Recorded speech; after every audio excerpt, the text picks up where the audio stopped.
முதலையின் வயிற்றில் இரை எவ்வளவு காலம் உயிருடன் இருக்கும்? முதலை பூமியின் மரணதண்டனை சுரங்கம் என்று அழைக்கப்படுகிறது. காரணம், முதலை தான் சாப்பிடும் இரையை சாப்பிட்ட சிறிது நேரத்தில் துண்டு துண்டாக கிழித்துவிடுமாம். பல சமயங்களில் முதலை தன் இரையை உயிருடன் விழுங்குகிறது. ஒரு முதலை தன் இரையை உயிருடன் விழுங்கும் போது அது எவ்வளவு காலம் அதன் வயிற்றில் உயிருடன் இருக்கும் என்று நீங்கள் எப்போதாவது யோசித்திருக்கிறீர்களா? இந்த கேள்விக்கான பதில் நிச்சயம் உங்களை ஆச்சரியத்தில் ஆழ்த்தும்.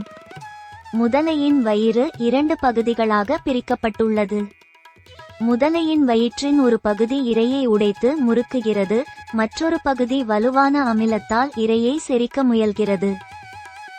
அதனால் முதலையின் வயிற்றை அடைந்தவுடன் இரை இறந்துவிடும். முதலை வாயில் இருந்தும் வயிற்றிலிருந்தும் தப்பிப்பது கிட்டத்தட்ட சாத்தியமற்றது. முதலையின் வயிற்றில் உற்பத்தியாகும் இரைப்பை அமிலம் எலும்புகளையும் கொம்புகளையும் கூட செரித்து விடுமாம்.